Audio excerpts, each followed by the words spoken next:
Welcome friends, good morning. So we are organizing this faculty development program in algorithms, and this is an initiative by the Department of Computer Science, University of Delhi in collaboration with ACM India Education and ACM Delhi NCR chapter. Welcome.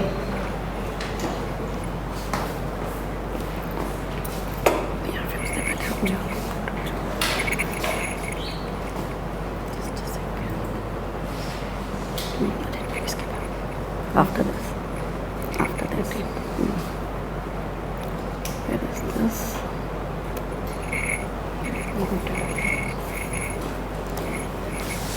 So, Department of Computer Science, University of Delhi needs no introduction. Just a brief one. It was started in the year 1981, and it's a very popular course, MCA. It started in 1984. Followed by MSc in Computer Science, equally popular with the students as well as with the industry. It started in 2004. The difference between two programs is MCA is a 3-year program, MSc is a 2 years program, and MSc is more, it's a second level course. So we expect that the students have enough background which is equivalent to the BSc Honours Computer Science of University of Delhi. Whereas for MCA, we do not assume any such background. So that's the major difference between the two. And we have a PhD program in various fields, including algorithms, software engineering, artificial intelligence, security, data mining, machine learning, and am I missing anything? Okay, so maybe some more. And more information about this can be found at the department website. In particular, this is the kind of queries we receive. You can visit this site for the list of supervisors in the department and their research areas. ACM, so this is, how many of you have not heard of ACM? Okay, good, all of you have heard of ACM, huh? So it's the world's largest educational and scientific society with more than 1 lakh professional members and student members, and it is involved in various activities. It has special interest groups in various academic areas like networks, software engineering, artificial intelligence, theory, etc., and education also. There are several professional and student chapters. So it has a digital library. All of you are aware of the kind of publications, articles that are published in the digital library of ACM, and a lot of magazines, and ACM organizes very high quality conferences. So yeah, and another thing, it has a distinguished speaker program. I'll be talking about these things more in the context of India and Delhi NCR. And so ACM represents the computing community across the world. The most prestigious award in computing, anybody? Turing Award, right? The Turing Award is awarded by ACM. Okay. So more information about ACM can be found at this. Then ACM has its chapters in different countries, regional, country-wide chapters. India is one of them. The India chapter was formally inaugurated in 2010. It has a council, about 9 to 9 members, 147 chapters across the countries. Across the country, these include the professional chapters and the student chapters. It has a women wing, which looks into the issues and the problems faced by women in computing, and we'll talk more about it. Maybe Hema can talk more about it later. And then we have ACM India Education, which is looking after various education initiatives like curriculum and FDPs and the likes. So the idea is to engage with academia and the industry and government to bring out good curriculum to influence policy, to promote computing, okay, to promote computing in India. So another idea is to become the voice of Indian computing community, okay. ACM India is making all the efforts to bring high quality conferences of ACM to India. So our researchers, our students, they find it difficult to travel abroad. So you can, if you can publish papers in these conferences which are under ACM, they are being brought in India. So you should target to publish there. So ACM India is making efforts to bring high quality summits and conferences to India. Eminent Speaker Program. ACM India has a program where a list of a number of people have been identified as eminent, and you can invite them at your institute. The ACM India will support. You will have to take care of the local logistic and local arrangement, and will help you. So just visit the site of ACM India.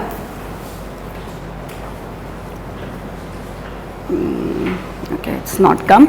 So you can visit the site of ACM India. In particular, go to the eminent speaker program, identify whom you want to invite, and will help you. So ACM India, Delhi NCR. So ACM India has, as I said, a lot of chapters across the country, and its regional chapter in North is Delhi NCR chapter.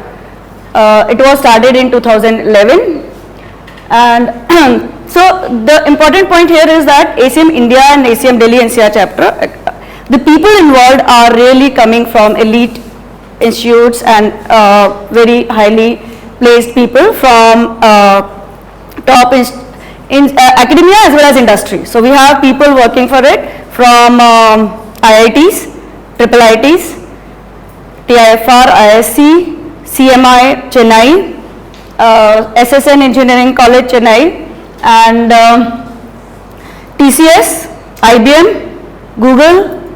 So all these companies are supporting. Delhi NCR chapter has about 1200 members and more than 10 student chapters, and more information can be found at this. Oh, sorry. So I think I made a mistake. I copied the India site at the Delhi NCR chapter. So you can just take this. So again, the Delhi NCR chapter has a distinguished speaker program, which is again easier for you to tap. And please visit this site and identify whom you want to invite. And so just see, these speakers are all very generally busy, and if you try to invite, generally it is difficult to make them agree. So ACM chapter can help you in that, in requesting the speakers, but you only have to take care of the local logistics. So please do that. So ACM India education is involved in various, as I said, curriculum development at school level. So one of the group is working on, so this is for, ACM Global. There is a Computer Science Teachers Association across the US, and they developed a K-12 curriculum, and which is being used in several schools there. So not really relevant here. So ACM India Education is seeking a long-term partnership with the teachers to ensure that the curriculum is always current and the quality is high. So immediate goals are to adapt the CS 2013. So this is about school. The first point is about the school curriculum. So we are working in that also, and a curriculum is being currently worked upon, which is expected to be in place by September 2016. And again, there will be workshops for the school teachers for the effective implementation of that curriculum. For the college teachers, we are organizing FDPs. This is one of them. And Yeah, so the aim of the FDPs is to help the faculty stay up to date and learn from experts. Salient points of these FDPs are expected to be, we want to cover the topics that are generally found to be difficult. So your feedback will be of great help in identifying the topics that we should cover next time.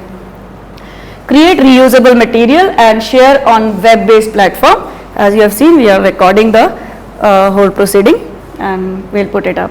Set up a social platform for discussions. Yeah, we'll do that. We'll set up a social platform and whatever doubts you have and whatever problems you have related to this topic, you can put it up on this platform, and of course we are there to help you.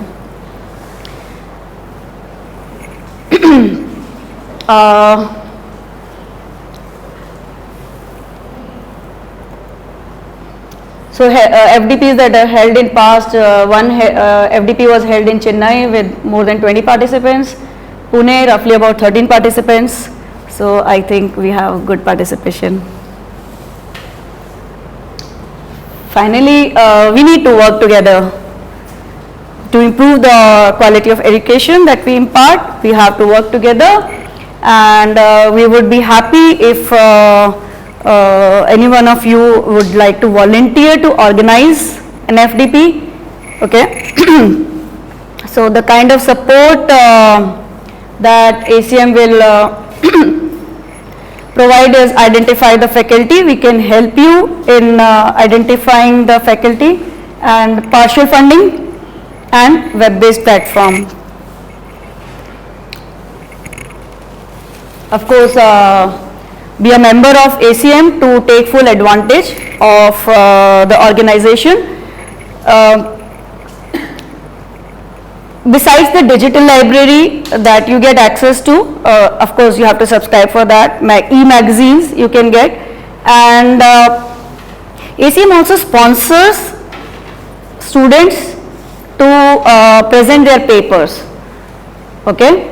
So if the paper is of high quality and is published at a good place, then of course there is a committee which who decides whom to sponsor and all. But yeah, we do sponsor students to present their papers, and ACM members also get discounts for registration in various ACM conferences and other conferences also. Some other conferences also give discount to the people who have ACM membership. Okay, thank you. Okay, so the first session of the workshop is to build up the mathematical foundations, to make our mathematics strong, as this is the basis of computer science. Computer science was carved out of maths. Okay. This is one of the topics which I feel should be covered in such a workshop. So I'll start with the growth functions or the asymptotic notations. So the first thing, what does asymptotic mean? So this class will be interactive, okay? So what does asymptotic mean?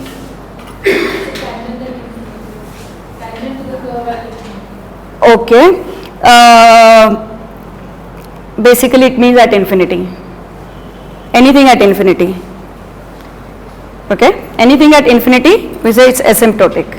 Okay, what do we understand by asymptotically positive? Suppose we are talking of a function, we want to say that the function is asymptotically positive. Means the function is positive at infinity. By infinity, there is nothing like infinity. So by infinity we mean large. So when we say asymptotically positive function, we mean the function is positive for large values of the input variable. And similarly, asymptotically non-negative, the function is non-negative for large values of the variable. Why should we study asymptotic properties of a function?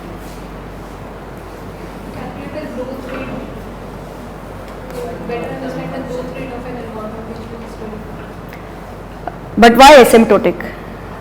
Because we want the algorithm to work for larger numbers. For large data. Okay. See, if I had to sort a pack of 52 cards, we have been doing it from childhood with hands. We can sort a pack of 52 cards manually. We don't need a computer for that. We don't need an algorithm.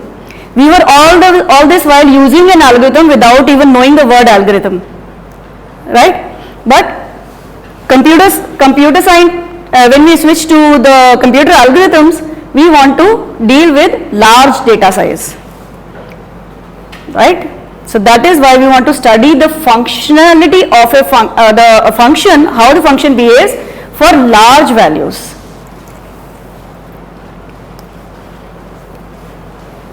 So I'll just start with this big O notation. We say that Fn is big O of Gn if there exists a positive constant C and another positive constant M such that Fn is less than or equal to Cgn.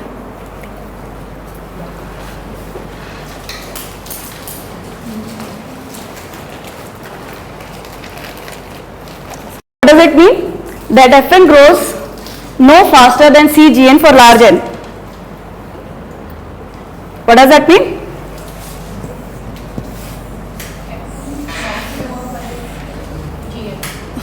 Yeah. So what does it mean? That suppose m is somewhere here. I have a function f which can vary like this. Okay. And Gn could vary like this. But beyond this, this is this. So before m, there is no guarantee. Before m, we don't care. We don't care for small m. Some point of time Fn is bigger, some point of time Cgn is bigger.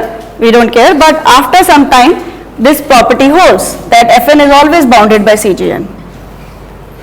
Okay? Another color.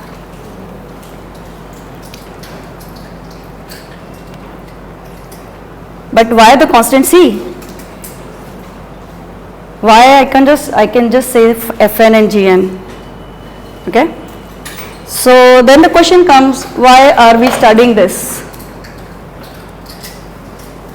Okay? Suppose we have two algorithms to solve a problem, say insertion sort and merge sort. The first question is, why should we have two algorithms to solve the same problem? Yeah? Because? Yeah, efficiency, right. How do we measure efficiency? How do I say this algorithm is more efficient than the other algorithm? Some system resource, right? Usage of some system resource, for example, time, space, etc. How do we measure time?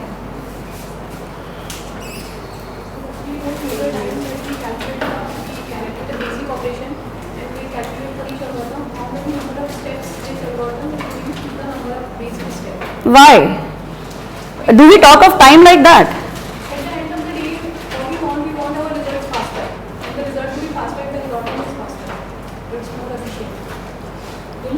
Any? Like we are searching with different times. So the instruction is run on the same system, same algorithm on the same system. Then how they will compare? You cannot have absolute time. The time that we use, you cannot use that. It will depend on the machine that will be used.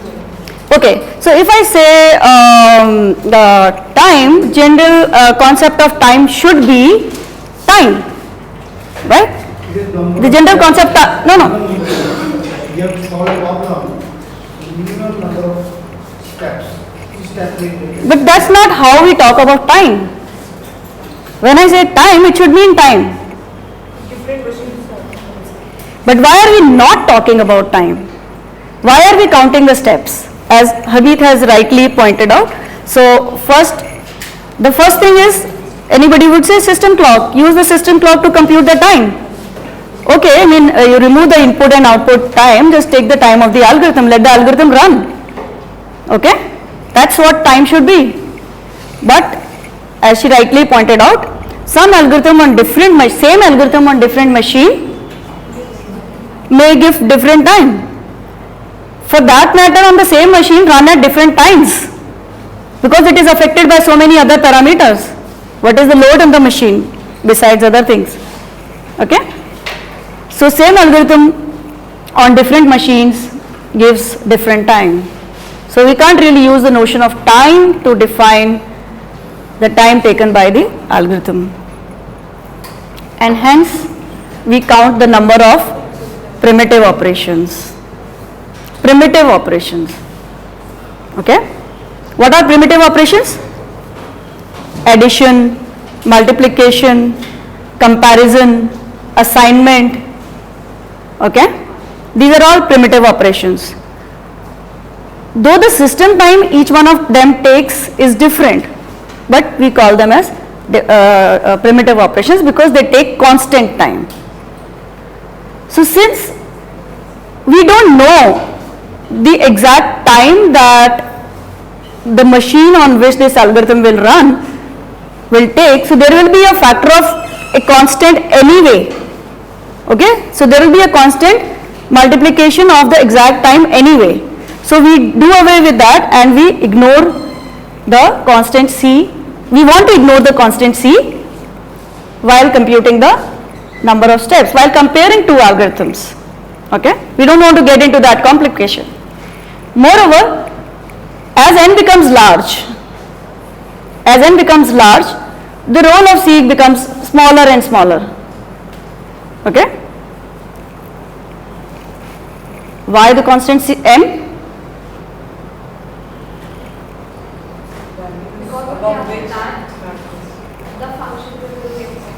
Sorry? Because only after that point the function fn will be larger than your or it will behave in a proper manner as compared to. Because before m is no guarantee that whether fn and gn will be greater than fn or it will be less. Yeah, but that is the condition we are imposing. Why are we imposing this condition that compare two functions only after some large value? We are saying we will compare two functions only after some large value, only for large n. So actually we have already spoken about this. That is because we are dealing with problems of large size. So we want to know how the time or space, whatever, that varies or grows as n becomes large. And hence the word growth function. Why do we call growth function? We want to know how the function value grows as n grows large. Okay? Why big O? We are always talking day in and day out, big O. Why big O? Because we want to guarantee the performance. What does that mean? What does that mean? Performance guarantee, algorithms, sequential algorithms. No matter how large the input, it will not be never be above that the by which the function is bounded on. So it will, like if it's a n square function, so it will whatever input you give, no matter how large, it will always be bounded over by n square. Something better? A constant factor of n. Okay, anything better? Basically, we are taking the upper bound, the upper limit for telling the exact time that the algorithm will be taking. We are not telling something in between. Okay, so we want to say that the guarantee that the algorithm will never take more than this much amount of time, come what may. Come what may. Huh? What does that mean? That is to say the time in the worst case. Right? The time, if we can bound the time the algorithm will take in the worst case scenario, we are guaranteeing the performance that it will never take more than this much time. Okay?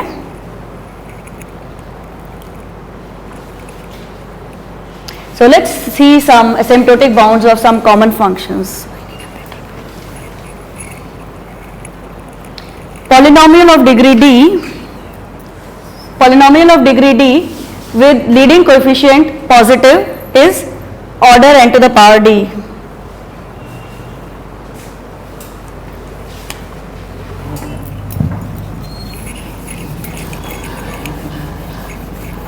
We are saying here.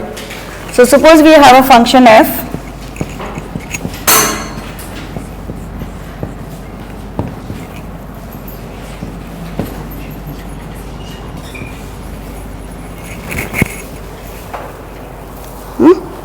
Can we say that this is less than or equal to n cube? This is easy to see, right? All these are negative. So this is easy for me to say that this is less than or equal to this. But if, let's say, if all of them were positive, then I know that this is less than or equal to 1 plus 10 plus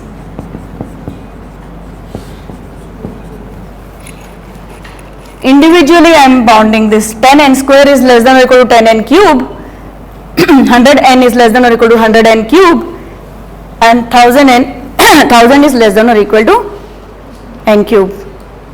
Okay, 1000 n cube. So this is easy. Some constant times this. Convinced? If any one of them is negative, it's easier for me. Negative terms are easy for me to handle. So I'll do this. If this was, okay, let's say this was negative, I'll just say this is this, right? Negative terms, I can say this is less or equal to this. Now this is less than or equal to 1 plus 100.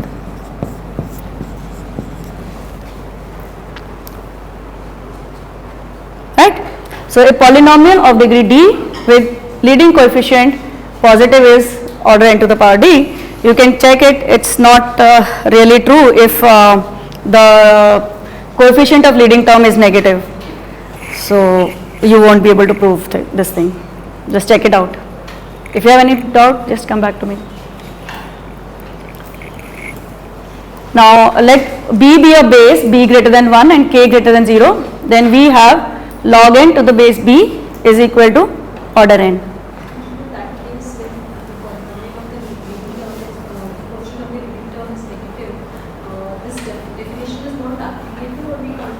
You can't show that this is order n cube, n to the power d, for large n. Okay, so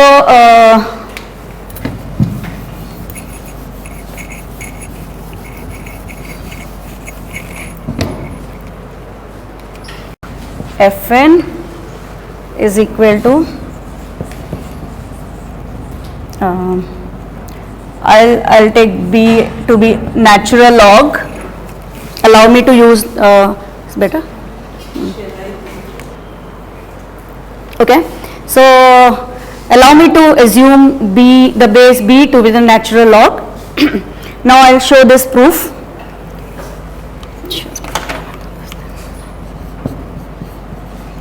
We'll take the derivative, little bit of maths. Okay, we'll take the derivative. Fine. That's the derivative. This is greater than or equal to 0 when? For all n greater than or equal to 1. Fine. So this implies Fn is monotonically increasing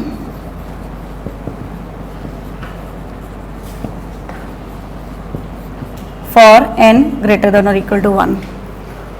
So I am using the result that if the derivative of a function is non-negative in a domain, then the function is monotonically increasing in that domain. Okay, so that's a result. So Fn is monotonically increasing for n greater than or equal to 1. What does that mean? So n greater than or equal to 1 implies Fn is greater than or equal to F1. Monotonically increasing means this, right? That means n minus log n is greater than or equal to 1. F of, what is f of 1? 1, right? F of 1 is 1. Now this is greater than or equal to 0. Actually strictly greater than 0, let's put it, which implies log n is less than or equal to n.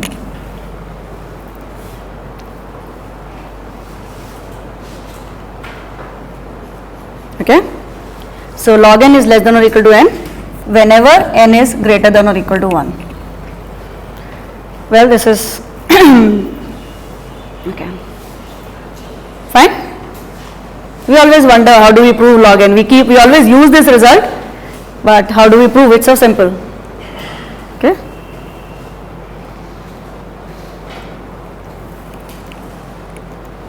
What happened? It's not coming.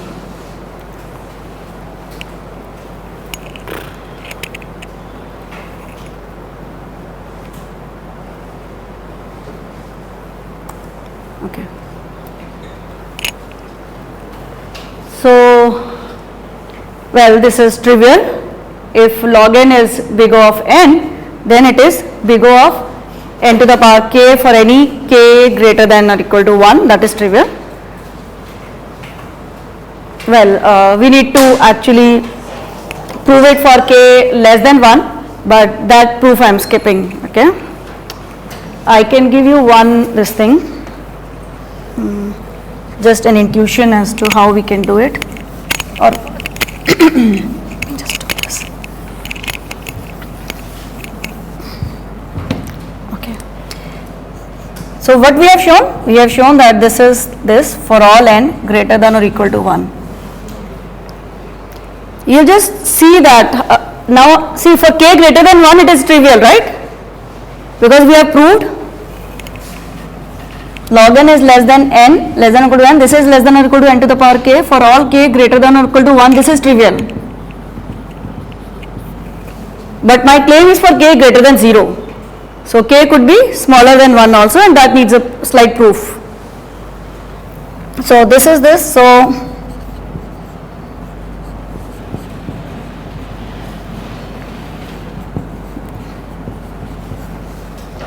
just change a variable.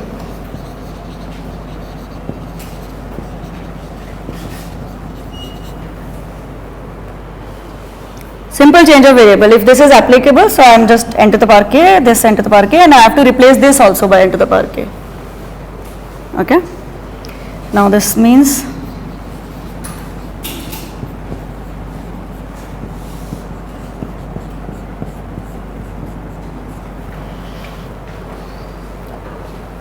and this implies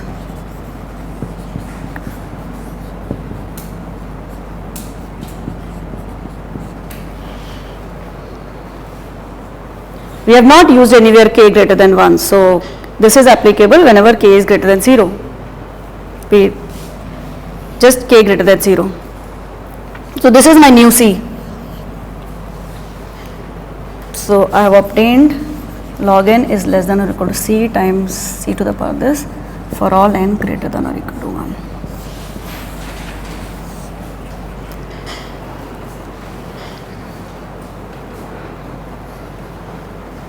Right?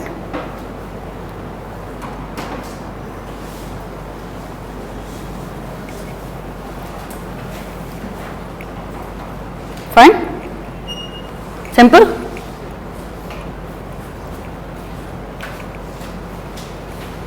Now, if you look at log n to the base a, if you look at log n to the base a, any base, so we want to change the base. We want to see whether base matters.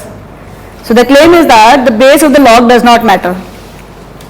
Right? In the second claim, I said that for every b greater than 1, but I proved it only for natural log. I proved it, I assumed b is equal to e, and now in this I will prove that the base does not matter, and hence the proof of second will follow that it holds for all b. Okay? So this is the result. Log n to the base a is actually equal to log n to the base b divided by log a to the base b. So log a to the base b is a constant.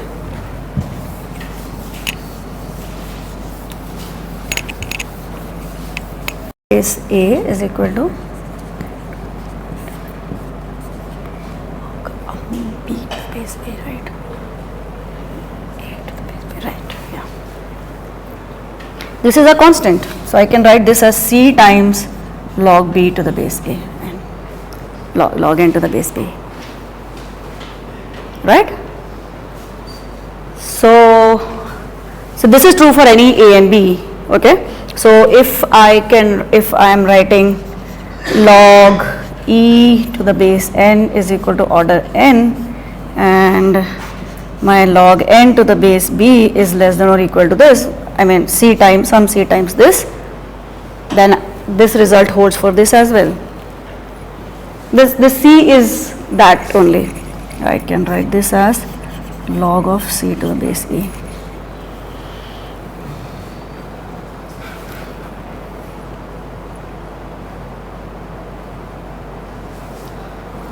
Yeah.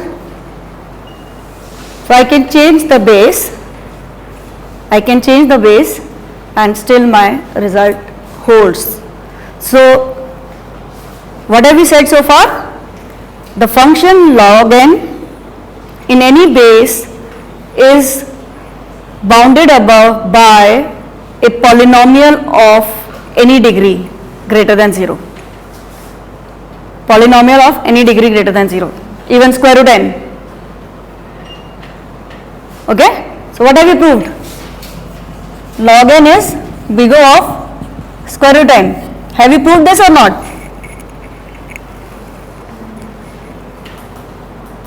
Have we proved this?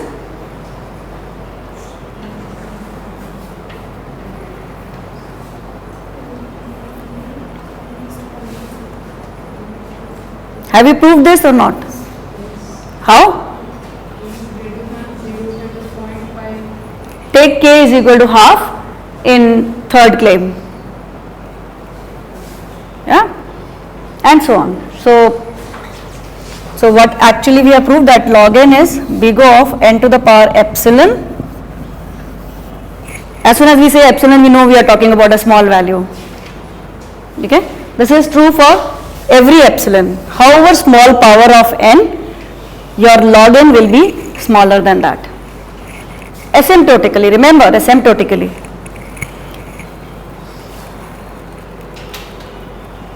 This result we often say, we keep using this, for every r greater than 1, and k greater than 0, we have n to the power k is big O of this. This is exponential function. What are we saying in this? I will not give you the proof of this. We are saying a polynomial of degree k is less than the exponent. Okay? So we are saying that for every r greater than 1, that is important here. Here r is greater than 1. So n to the power k is big O of r to the, so what are we saying? N cube is big O of 2 to the power n. True or not?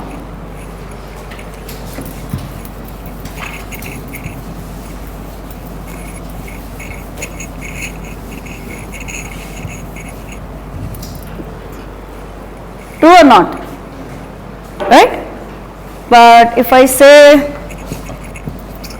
n cube is big O of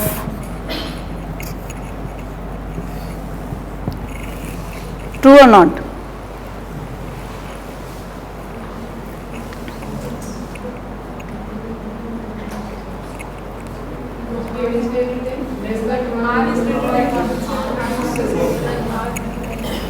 This is true.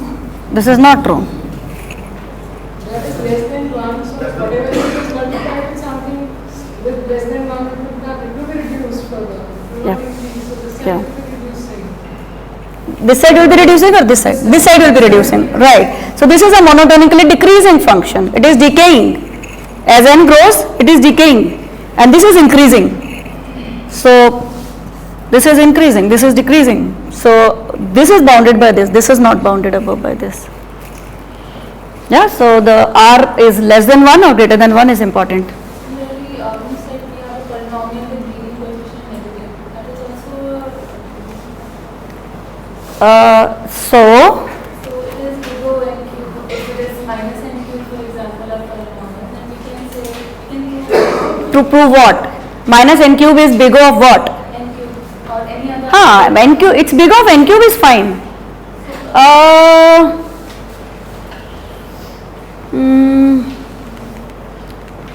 Okay. No. What are you saying?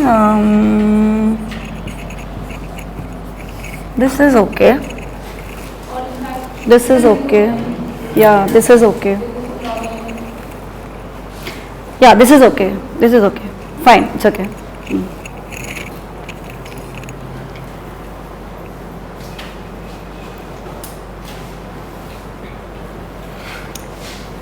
There will be a situation when this will not hold, so that is for omega, so I'll just tell that. Okay. So omega notation, so though you're all familiar with this definition, but I'll just repeat for the sake of completion. Fn is big omega of Gn if there exists positive constants C and M such that this is bounded from below.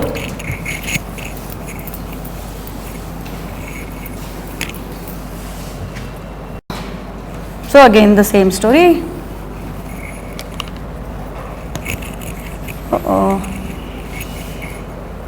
So now this time what is smaller? Cgn is smaller, right? So this is my Cgn and this is my Fn. Now Cgn is bounded above by, or we say Fn is bounded from below by Cgn. Intuitively it means that Fn grows at least as fast as Gn.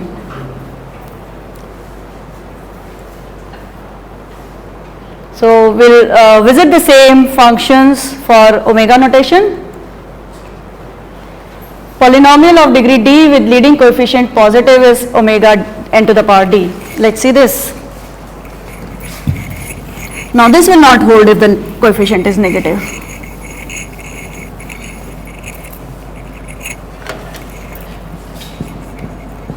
This is not visible. Let's take the same nq minus 10n square minus 100n minus 1000. This is little involved, but now this is greater than or equal to, difficult to say. Okay, let's say plus. Plus is easier. Plus is easier, so I can just say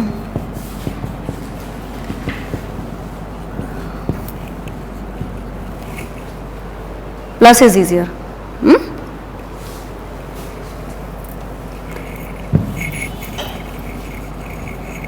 Minus is little involved, but I'll give you why it works. And that's where the story of large n starts coming in.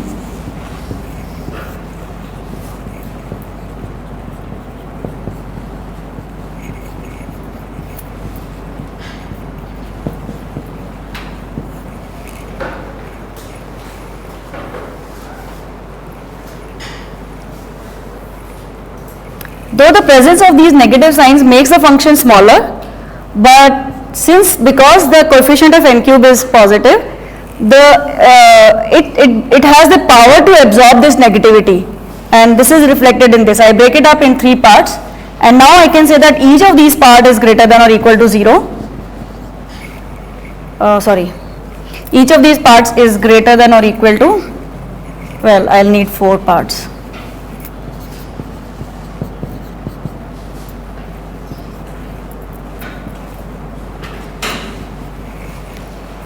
This is greater than or equal to n cube by 4. Okay. Now this is greater than or equal to 0 whenever n is greater than or equal to 40.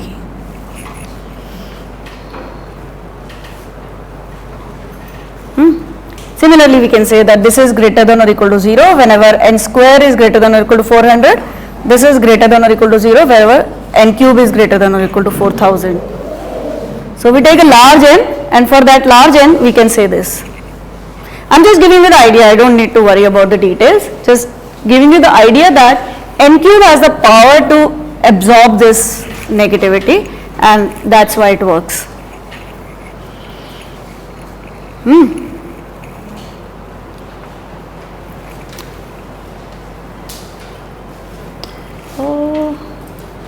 Oops, sorry. The second one needs to be corrected. The second, I meant not.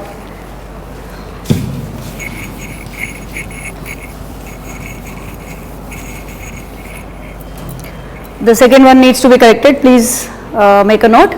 This is n is not omega of log n, and the proof of this I will not give.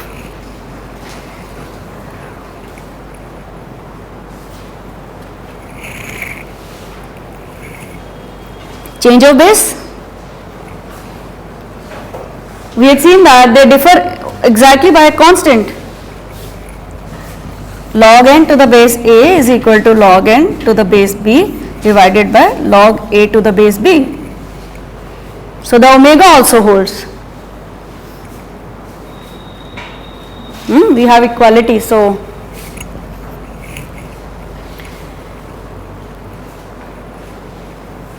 omega holds. Do you want the proof? It's simple.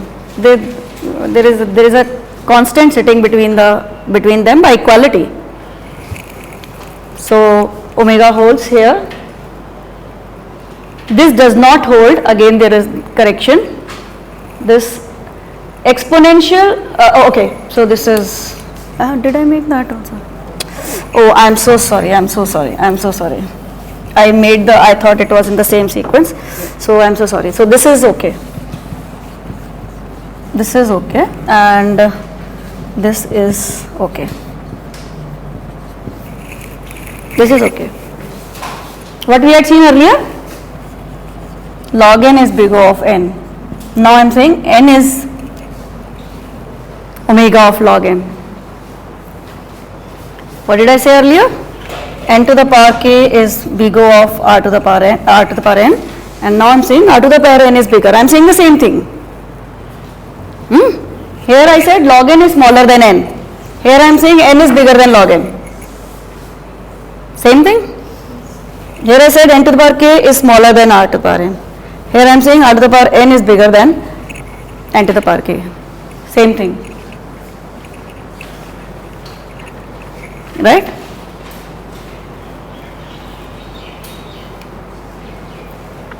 With me? Somebody is managing the time. Okay. With me? Any doubts? Theta notation. A function fn is said to be theta of gn if there exist positive constants. You know the definition, right? C1, C2 and 0 says that. For the same value of n, fn is sandwiched between the two.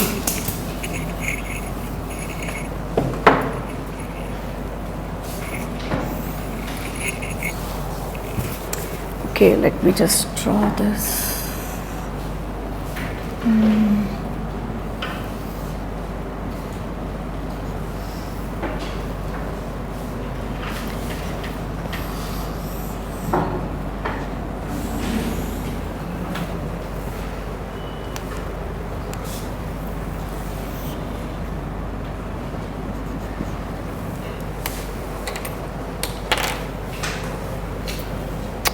So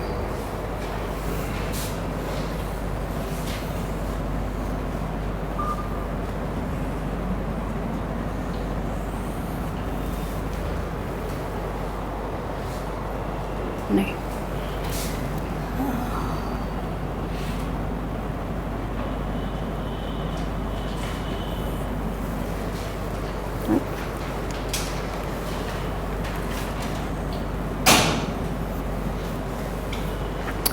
Now this is my Fn, this is my C1Gn, and this is my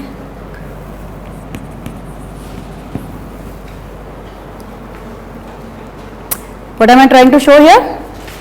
So there is a point n0 beyond which I can compare that Fn is smaller than C2Gn.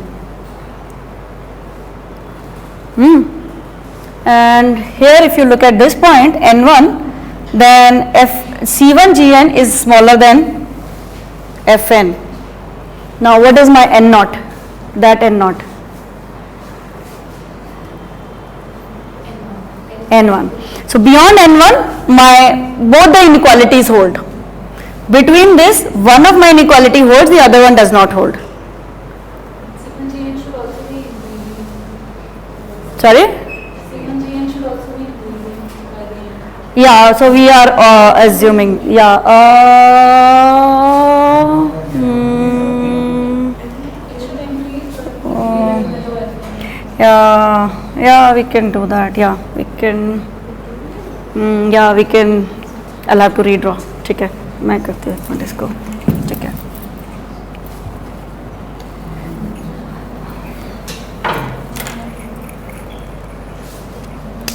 Oops, sorry. So my red would be.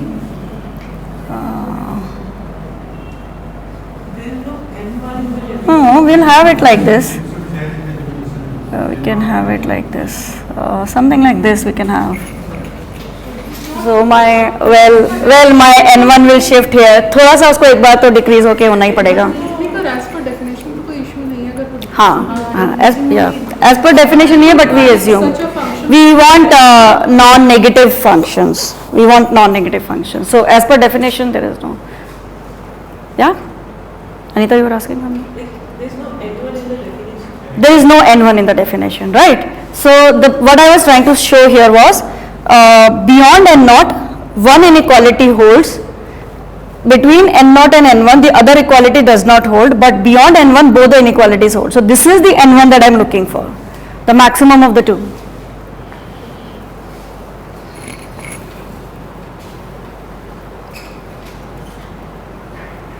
Okay, so let's look at the same functions again.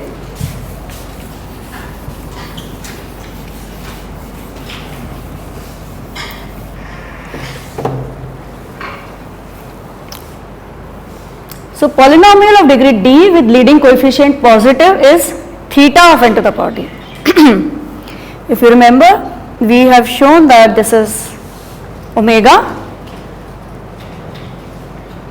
as well as big O. So I am using the result that if a function fn is big O of gn and fn is omega of gn, then it is theta of gn.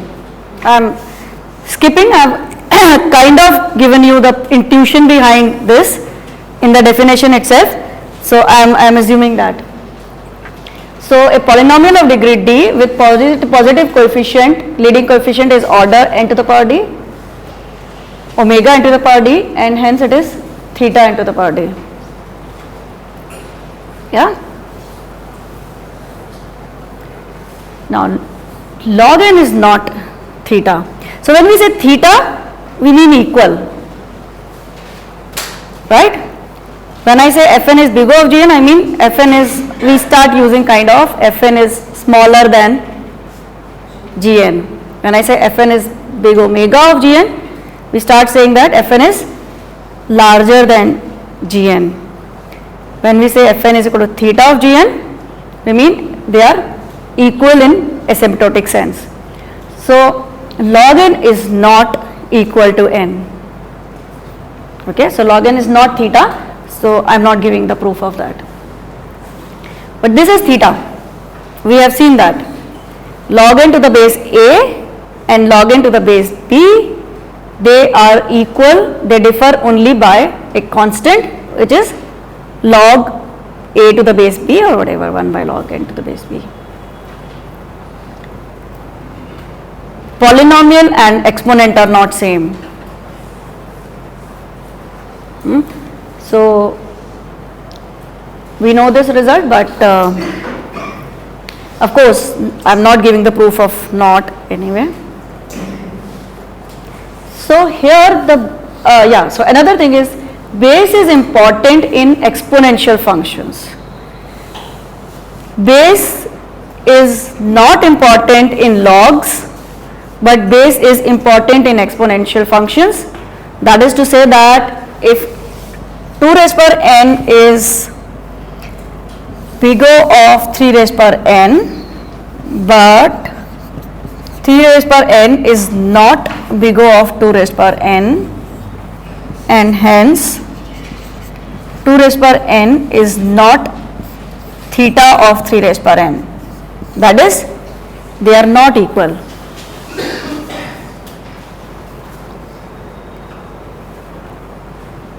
Right?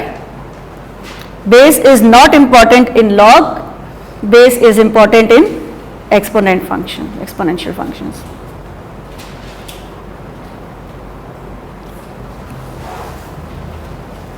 There is another notation. This is called small o, and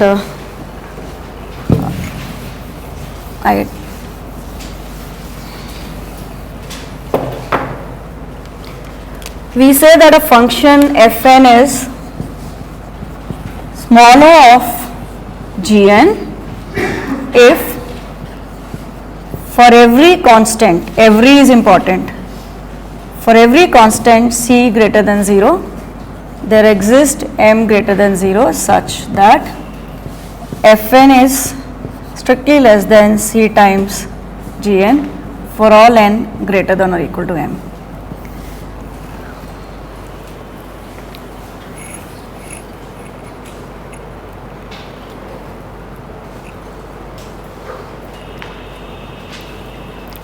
What does it mean? Intuitively it means that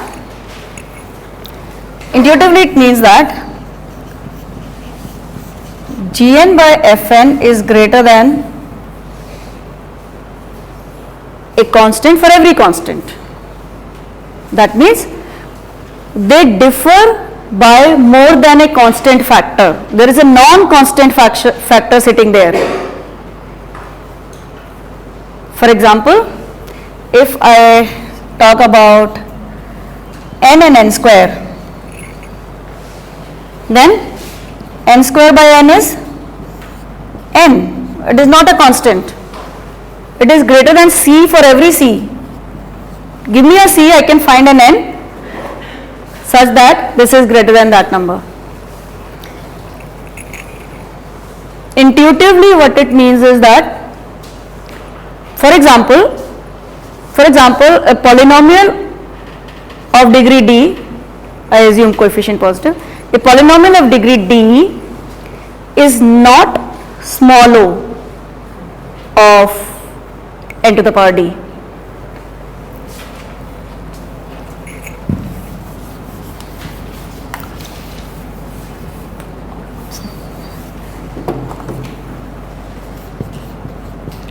If I write n cube plus 2n,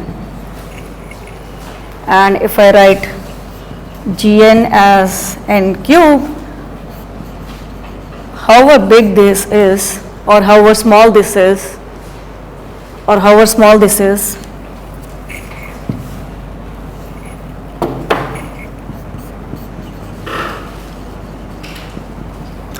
this is, okay, I cannot say that this is small o of this.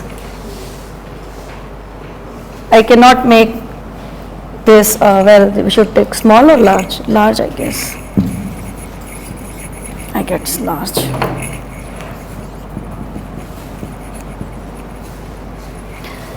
I cannot say that this is strictly smaller than this. I can always bound this by, is bounded by some this thing. Can you see that, or you want me to do this?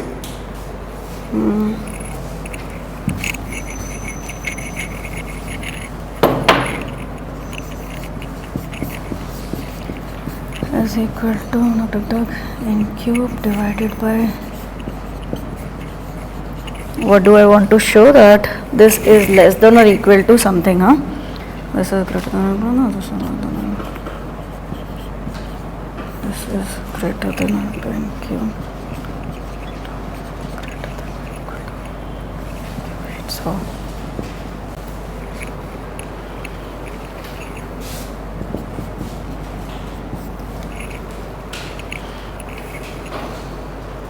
what is the definition? Definition is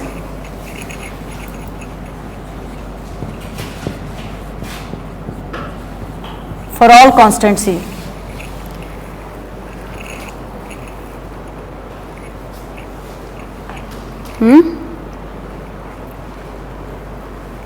The definition of small o says that Gn by Fn is greater than C for all C. आप लोगों ने ये वाले, you have seen this definition, right? Fn is less than C times Gn for all C greater than 0, for all M greater than 0, and so on and so forth. This is nothing but this, right? Gn by Fn greater than C, this is the same definition. But here I have shown that if I have a polynomial, Fn is n cube plus 2n and Gn is n cube, however large this coefficient may be or however small this is, Gn by Fn is bounded from above by a constant. And this is intuitive, right? Something which is equal cannot be strictly smaller. We just now said that they are equal. Just now we said that they are equal. If they are equal, how can one be strictly smaller than the other? So small o means the function Fn is strictly smaller than the function Gn.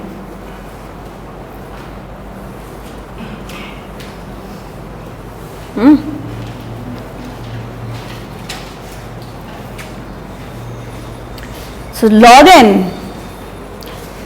n function, all of us know that log n is very small as compared to n, right? We use it day in and day out. Log n is very small as compared to n.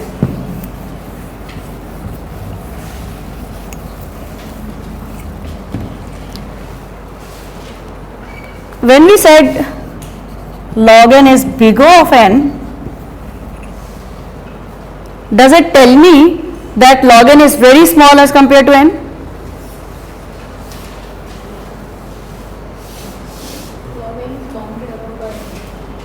Yeah, when I use the big O notation, but that's what I mean. I am trying to differentiate between big O and small o. But these are less than equal to, so it may be exactly constant or it may be equal. It may be equal.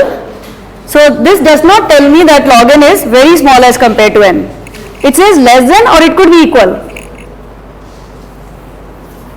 Can we say function is big O or something, but not big theta, then it would be little O?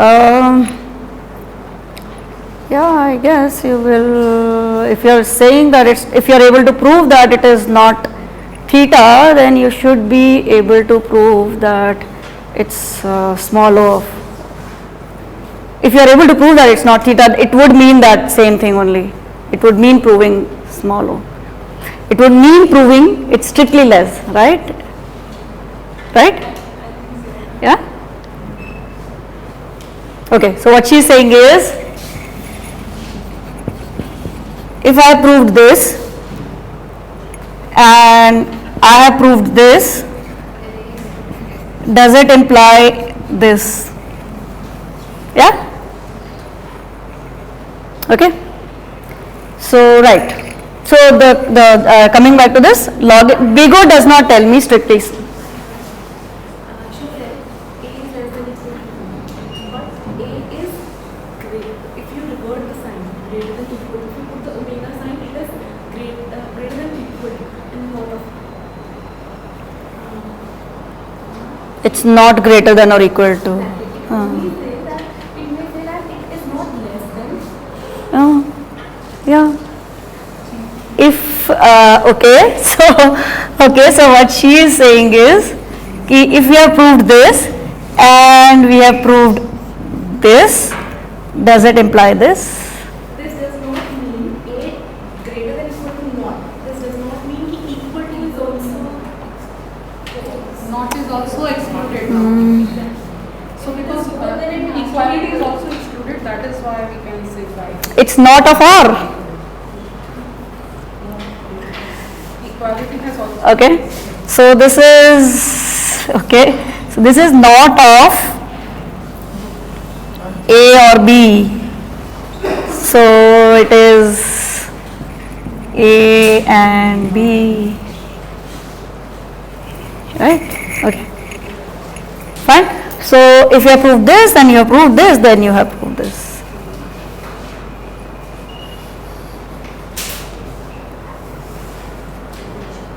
Yeah? Okay, so not much time. So So I'm just, even if you take away this idea that what is the difference between big O and small o. So big O does not give me this information that log n is very small as compared to n. It says it is bounded from, it is no more than n, it is no faster than n, but it is very small as compared to n, it does not tell me. The small o notation, that tells me that log n is strictly smaller than n. And what do we mean by strictly smaller?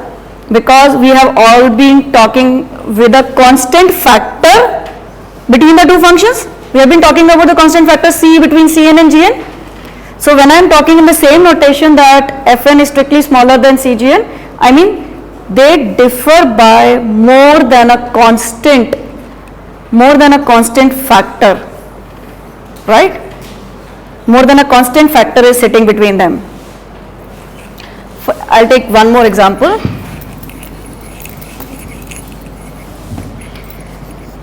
Let's say fn is n and gn is n log n. Now this fn is small of gn. There is a non-constant factor sitting between them.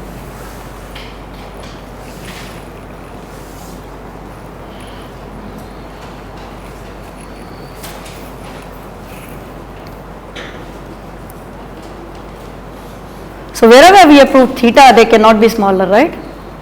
Yeah. So again the polynomial is strictly smaller than. Base is important because okay. So I was not sure whether I'll get time for this or not.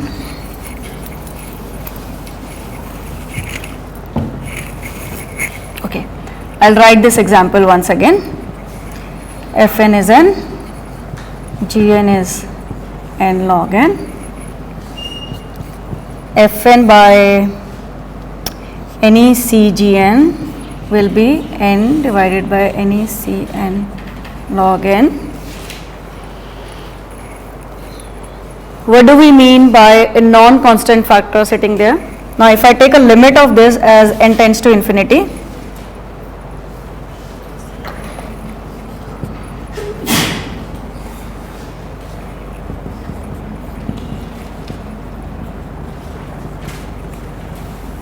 what is this limit? 0. We have a denominator which is increasing as n increases and the numerator is constant. I'll generalize that is equal to 0 implies Fn is smaller.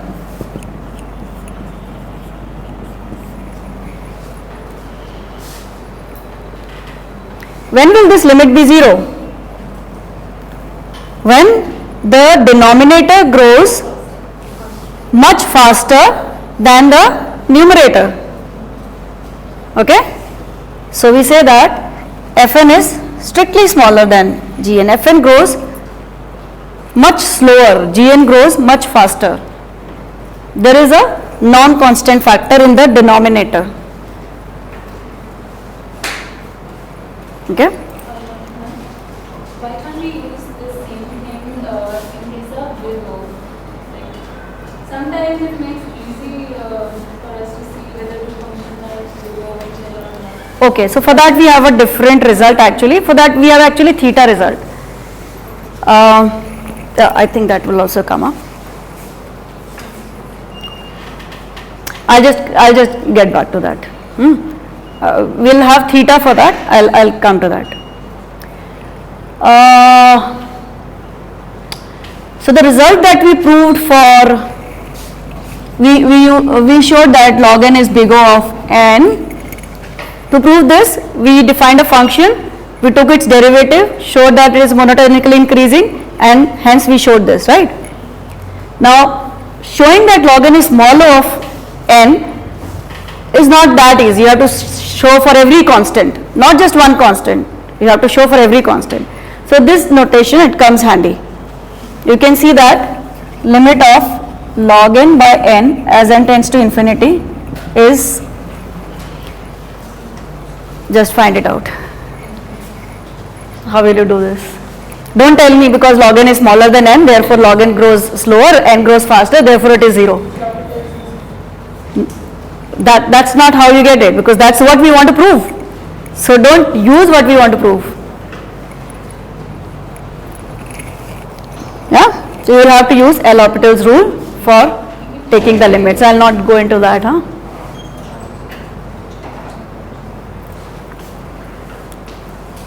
Okay.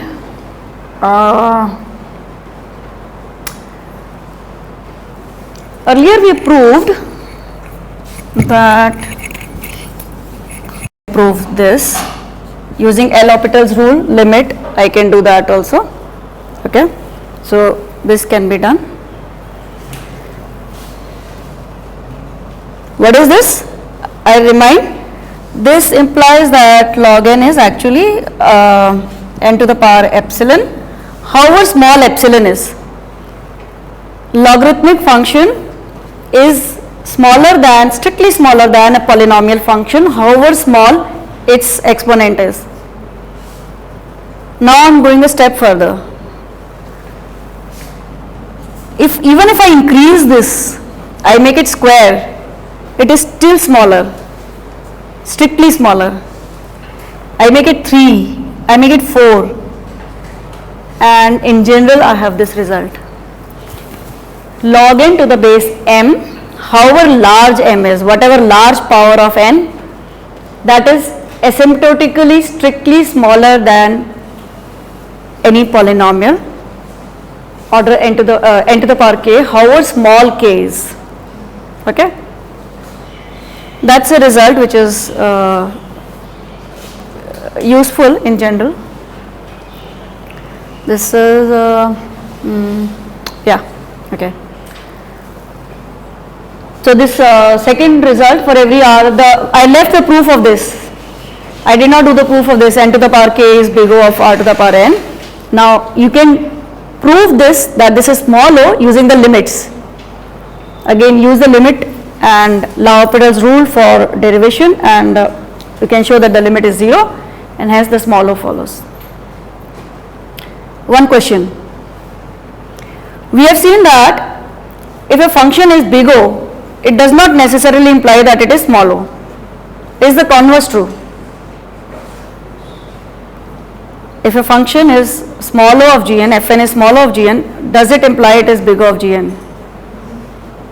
Yeah, if you think about it intuitively, we are saying that it is strictly smaller and hence it is smaller. Okay.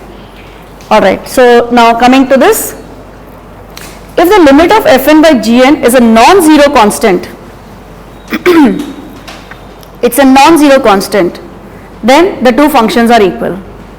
This can be proved, I am not going into the proof of that. C is a positive constant, of course.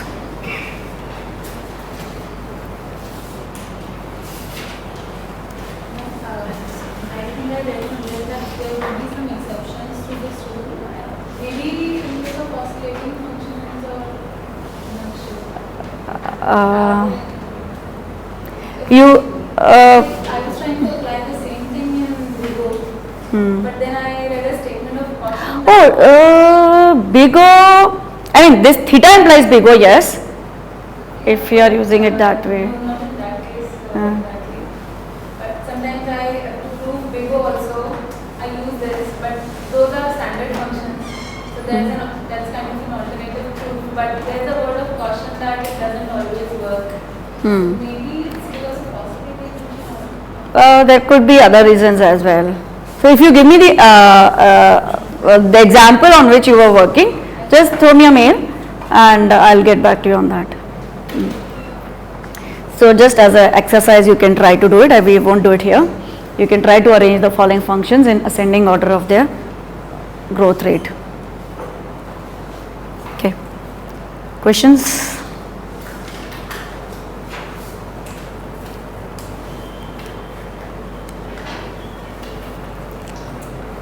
Any questions? Okay. So Thanks a lot. And how do I switch it off?